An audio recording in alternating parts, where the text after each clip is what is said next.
आप सभी को हरे कृष्णा। तो जैसे कि हमने आपको बताया था कि हम जल्द ही श्रीला प्रभुपाद जी के द्वारा ट्रांसलेटेड श्रीमद् भगवद गीता का ऑडियो फॉर्म में यथारूप प्रस्तुत करने जा रहे हैं, किंतु हमें भगवान श्री कृष्णा के द्वारा बोली श्रीमद् भगवद गीता से पहले हुए घटनाओं को जानना होगा। तो ये जानने से पहले आप सभी का आपके अपने चैनल अंडरस्टैंडिंग डिवाइन ट्रांस में स्वागत है। यद्यपि भगवद गीता का व्यापक प्रकाशन और पठन होता रहा है, किंतु मूलतः यह संस्कृत महाकाव्य महाभारत की एक उपकथा के रूप में प्राप्त है। महाभारत में वर्तमान कलियुग तक की घटनाओं का विवरण मिलता है। इसी युग के प्रारंभ में आज से लगभग 5000 वर्ष पूर्व भगवान श्री कृष्ण ने अपने मित्र तथा भक्त अर्जुन को भगवद गीता का उपदेश दिया था। उनकी यह वार्ता, जो मानव इतिहास की सबसे महान दार्शनिक तथा धार्मिक वार्ताओं में से एक है, उस महायुद्ध के शुभारंभ के पूर्व हुई, जो धृतराष्ट्र के 100 पुत्रों तथा उनके चचेरे भाई पांडवों के मध्य होने वाला भ्रातृघातक संघर्ष था। धृतराष्ट्र तथा पांडु भाई भाई थे, जिनका जन्म कुरुवंश में हुआ था, और वे राजा भरत के वंशज थे, जिनके नाम पर ही महाभारत नाम पड़ा। चूंकि बड़ा भाई धृतराष्ट्र जन्म से अंधा था, अतएव राज सिंहासन उसे न मिलकर छोटे भाई पांडु को मिला। तथापि धृतराष्ट्र के पुत्र, विशेषतः सबसे बड़ा पुत्र दुर्योधन, पांडवों से घृणा और ईर्ष्या करता था।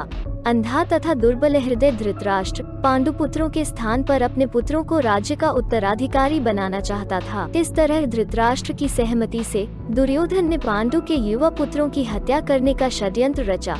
पांचों पांडव अपने चाचा विदुर तथा अपने ममेरे भाई भगवान कृष्ण के संरक्षण में रहने के कारण अनेक प्राणघातक आक्रमणों के बाद भी अपने प्राणों को सुरक्षित रख पाए। भगवान कृष्ण कोई सामान्य व्यक्ति नहीं, अपितु ईश्वर हैं, जिन्होंने इस धराधाम में अवतार लिया था और अब एक समकालीन राजकुमार होने का अभिनय कर रहे थे। वे पांडु की पत्नी कुंती या प्रथा, पांडवों की माता के भतीजे थे। इस तरह संबंधी के रूप में तथा धर्म के शाश्वत पालक होने के कारण वे धर्मपरायण पांडु पुत्रों का पक्ष लेते रहे और उनकी रक्षा करते रहे। किंतु अंततः चतुर दुर्योधन ने पांडवों को जुआ खेलने के लिए ललकारा। उस निर्णायक स्पर्धा में दुर्योधन तथा उसके भाइयों ने पांडवों की सती पत्नी द्रौपदी पर अधिकार प्राप्त कर लिया और फिर उसे राजाओं तथा राजकुमारों की सभा के मध्य निर्वस्त्र करने का प्रयास किया। कृष्ण के दिव्य हस्तक्षेप से उसकी रक्षा हो सकी। उस द्यूत क्रीड़ा में छल के प्रयोग के कारण पांडव हार गए, तथा उन्हें अपने राज्य से वंचित होना पड़ा और 13 वर्ष तक वनवास के लिए जाना पड़ा। वनवास से लौटकर पांडवों ने धर्मसम्मत रूप से दुर्योधन से अपना राज्य मांगा, किंतु उसने देने से इनकार कर दिया।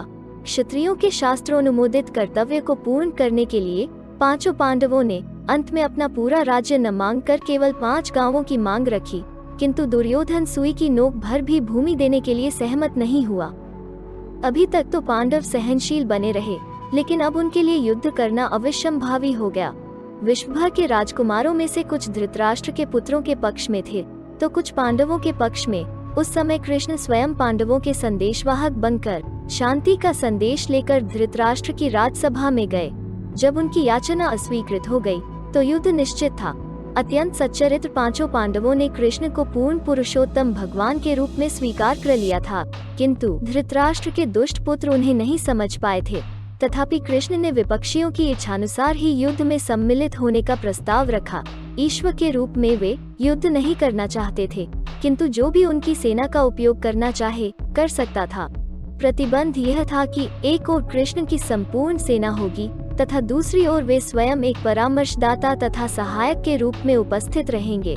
राजनीति के कुशल दुर्योधन ने आतुरता से कृष्ण की सेना झपट ली, जबकि पांडवों ने कृष्ण को उतनी ही आतुरता से ग्रहण किया।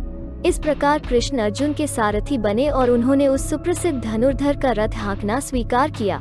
इस तरह हम उस बिंदु तक पहुंच जाते हैं जहां से भगवद गीता का शुभारंभ होता है। दोनों ओर से सेनाएं युद्ध के लिए तैयार खड़ी हैं और धृतराष्ट्र अपने सचिव संजय से पूछ रहा है कि उन सेनाओं ने क्या किया। इस तरह सारी पृष्ठभूमि तैयार है। आवश्यकता है केवल इस अनुवाद तथा भाष्य के विषय में संक्षिप्त टिप्पणी की।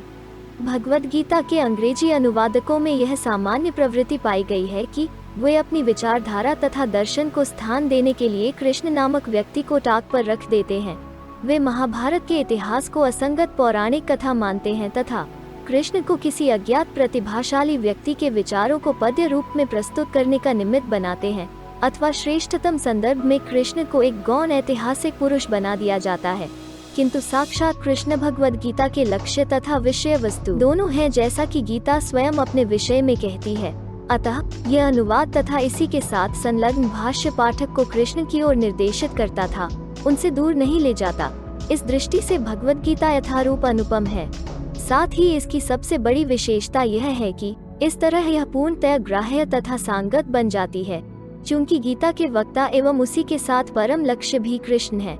अतएव यही एकमात्र ऐसा अनुवाद है जो इस महान शास्त्र को यथार्थ रूप में प्रस्तुत करता है। तो ये थी कहानी भगवान श्री कृष्ण के भगवद गीता बोलने से पहले की। अभी आप जान चुके हो कि क्यों एक ही परिवार में कुछ लोगों के लालच और मोह के कारण भीषण युद्ध हुआ, जिसे हम महाभारत नाम से जानते हैं। हम अगले वीडियो में भगवान श्री कृष्ण द्वारा बोली गई गीता के प्रत्येक श्लोक का अनुवाद करेंगे। ध्यान दें, हम प्रत्येक शब्द श्रीला प्रभुपाद द्वारा दिए गए उनकी श्रीमद् भगवद गीता यथारूप से ही लेंगे। हम एक भी शब्द मन से या दूसरे अनुवादों से नहीं बोलेंगे।